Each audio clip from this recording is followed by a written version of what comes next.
Hello everyone, hope you're well. Right, let's get that sorted. Yeah, all good. Right, quick video, hopefully. So I can say, I used to be quite a big fan of Elon Musk.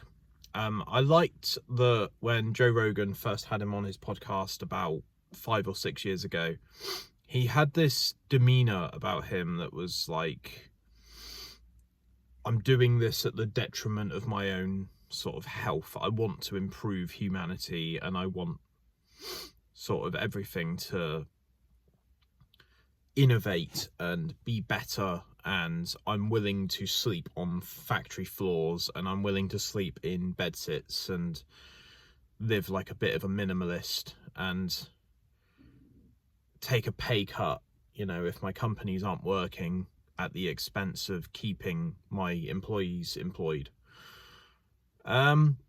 And I've always had this fascination with Teslas, even though I've never actually been in one. One of my goals when I was buying a car a couple of years back was not necessarily to buy a Tesla, but I thought it would be cool to test drive one and see what the fuss was all about. Because I know a lot of companies now, to test drive something, they actually give you the car for like 2 weeks, rather than just driving it up and down a motorway, that sort of thing.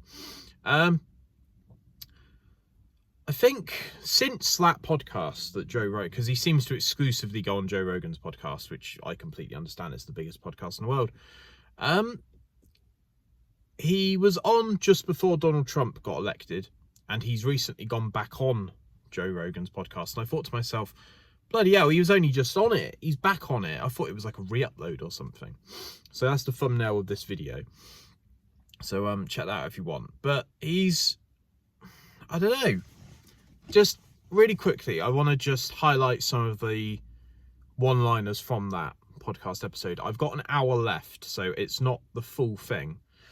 But he said something along the lines of DOGE, which is the Department of Governmental Efficiency, which is his company that has been sort of co-signed by Donald Trump to carry out operations into the lean and efficientness of government operations and finance expenditures.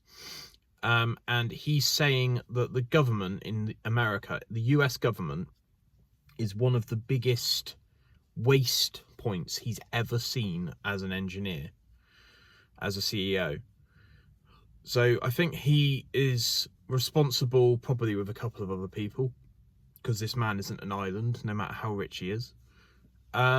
He is responsible for streamlining processes and payments within the US government, after being asked by Donald Trump to do that. And he said basically that the US government, like, there's literally no objection. If anything gets paid by the US government, if any fines are incurred or anything is sent overseas, when you press send money, there is a justification field and there is a submit field, and there's apparently a category code, which would be like foreign aid, homelessness relief, disaster relief. And apparently people just don't fill those things out and the payment gets sent regardless, which naturally increases the chance of fraud, and it increases the chance of basically zero traceability. So you just see stuff go off to companies, you know, non-profits, etc., etc., and the government has an endless pile of money, which it doesn't really, but I don't really fully understand economics that much. So that was one of the things that I was quite shocked at. He also says that social credit is a Ponzi scheme, which I have done a little bit of research on, and that is not the case. So we don't need to panic too much about that. The reason I'm interested in this, just as a sideline, is because what happens in America tends to trickle over to the UK at quite a fast rate nowadays. So if there is a social credit score introduced in America, where if you get caught jaywalking or you get caught speeding, you basically get the money taken out of your bank account without you even really realizing. And if that happens in America, that will happen in the UK within about 6 months. So that's the reason that I'm doing this video, because I just wanted to sort of give my opinion on Elon Musk. Another thing that he was saying was, if the US government audited themselves, they would lose for 7 years straight, because the auditability of what the US government currently do is so shrouded in mystery and so kept to a security clearance that basically no one can get. And it's employed mostly by people that have been there for life.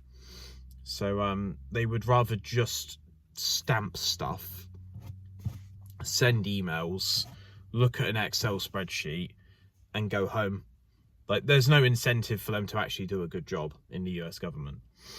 I think, what did he say? I think something else that I haven't actually come across yet is he's scared of being assassinated, which I fucking would be. Bearing in mind, like, Elon Musk, if anyone is watching this video on YouTube, I would be extremely surprised if you do not know who I'm talking about. I'd say he's probably in the top 5 most famous people on the planet currently. But back a little bit, when I used to I was super interested in Elon Musk because he kind of just came out of nowhere. He developed PayPal, and he sold PayPal, which he then put a lot of the money that he got from the buyout into Tesla. And for a while, he was just Tesla. He was just all in on this one thing of making electric cars, making them affordable, making them sustainable for the planet, increasing electric charging points, which is still a huge thing in the UK. But then he started getting a bit crazy, I think. He runs 4 companies in parallel with each other currently. So he runs Neuralink, the Boring Company, which I don't know what's going on with that. He runs SpaceX and Tesla and Twitter, which is X. And it's like, okay, how the hell do you run 5 companies as a CEO? Probably more, to be honest. Effectively. How do you manage your Outlook calendar? Or Tesla's equivalent calendar, whatever the hell. But he's also on Joe Rogan's podcast for 3 hours. So it's like, are you just the face of each of these things? Each of these services that you provide?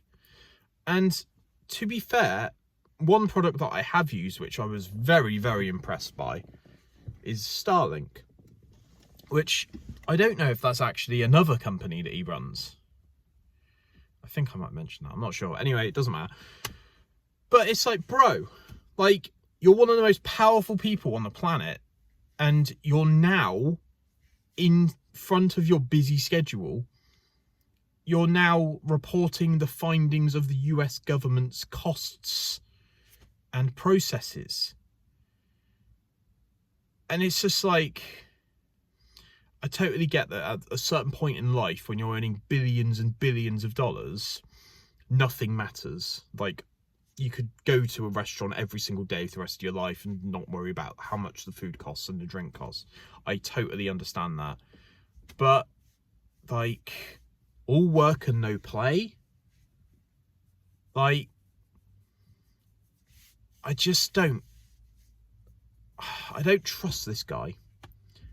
And I used to, like, see him as quite a destabilizing, disruptive force for good. But now I just don't know. And if I'm pitting him up against the US government, I don't know. It just feels odd. It feels really strangely... Like, I know he's not a fake character. I know he's not being co-opted by the US government. He's not a face. He is doing stuff. He's an engineer.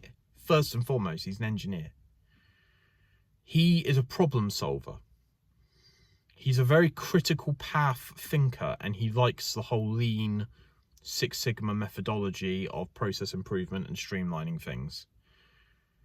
But it's like, stick your fucking nose out of other people's business. Like, the more you're interested in and the more you're attacking everyone who's doing a bad job, the more of a target is going to appear on your back. And I don't know, it just feels a bit like, just take a day off, mate. Like, I think he likes to uncover things, and he likes to sort of show everyone the seedy underbelly of things. And I get it, and there's no point in showing it if you're not going to do anything about it. But it's just a bit bloated and a bit... This is what happens when people earn shitloads of money. They get bored. They start trying to change everything. They start trying to go to other planets. They start trying to terraform Mars. And I'm not against it. I just don't really... A single point of failure is always a problem. One person being able to make this much impact and this much...